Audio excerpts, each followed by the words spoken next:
नमस्कार दोस्तों, ओम नमः शिवाय। श्रावण मास महात्म्य 14वां अध्याय सुनने के बाद आप हमारे चैनल को सब्सक्राइब करें, बेल आइकन को प्रेस करें ताकि हमारी वीडियो की नोटिफिकेशन सबसे पहले आप तक पहुंचे। वीडियो को लाइक और शेयर जरूर करें।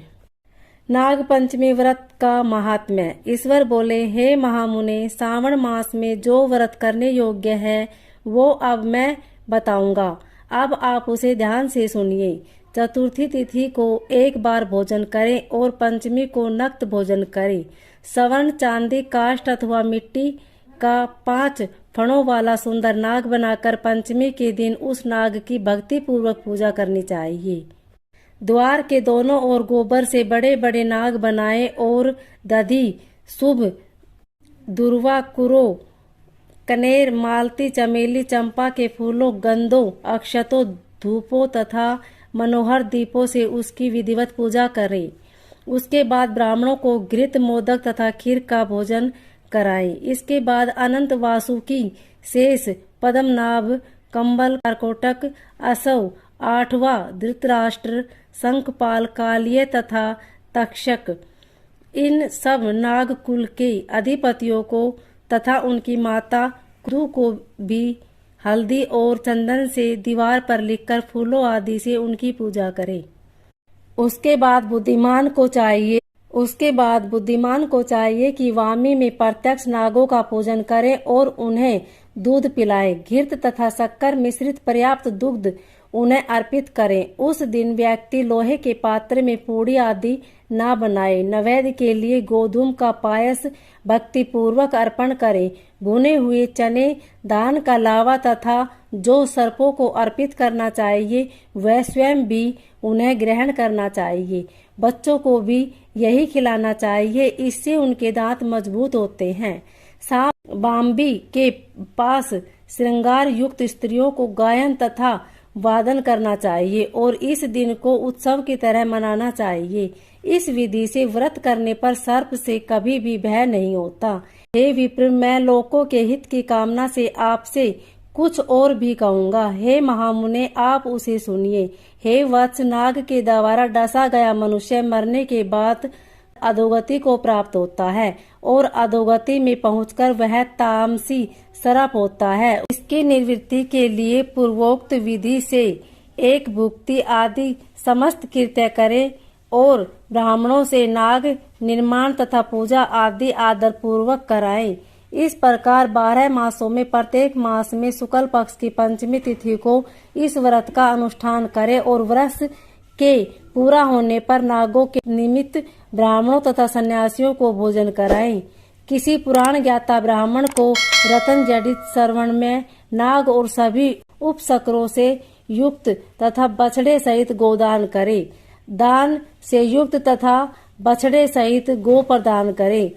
दान के समस्त सर्वव्यापी सर्वगामी सब कुछ प्रदान करने वाले अनंत नारायण का स्मरण करते हुए यह कहना चाहिए, हे गोविंद, मेरे कुल में अगर कोई व्यक्ति सर्प दंश से अधोगति को प्राप्त हो जाए तो मेरे द्वारा किए गए व्रत तथा दान से मुक्त हो जाए। ऐसा उच्चारण करके अक्षत युक्त तथा श्वेत चंदन मिश्रित जल वासुदेव के समक्ष भक्ति पूर्वक जल में छोड़ दे। मुनिस्तम, इस विधि से व्रत के करने पर उसके कुल में जो सभी लोग सर्प के काटने से भविष्य में मृत्यु को प्राप्त होंगे या पूर्व में मर चुके हैं वे सब सर्वगति प्राप्त करेंगे। साथ ही हे कुलनंदन, इस विधि से व्रत करने वाला अपने सभी वंशजों का उद्धार करके अप्सराओं के द्वारा सेवित होता हुआ शिव सांध्य प्राप्त करता है।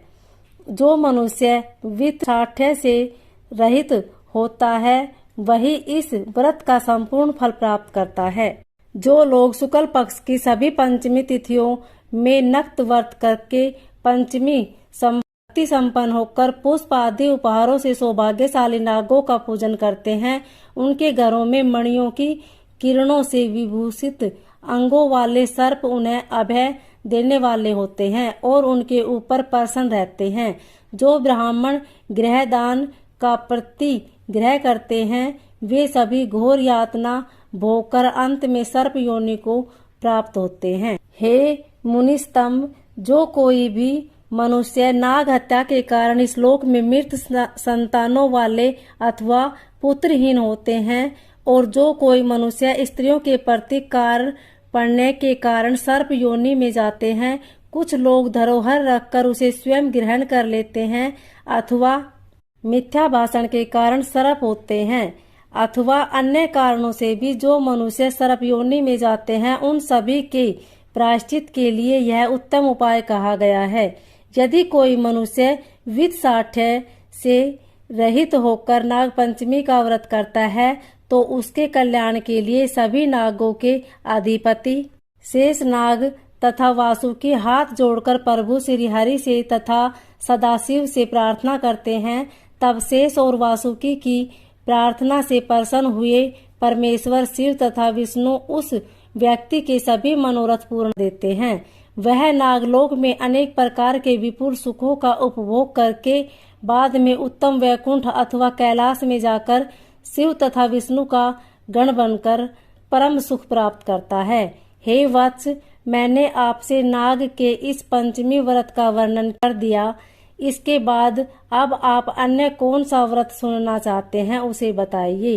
इस प्रकार श्री स्कंद पुराण के अंतर्गत ईश्वर संत कुमार संवाद में श्रावण मास महात्म्य में नाग पंचमी व्रत कथन नामक 14वां अध्याय पूर्ण हुआ।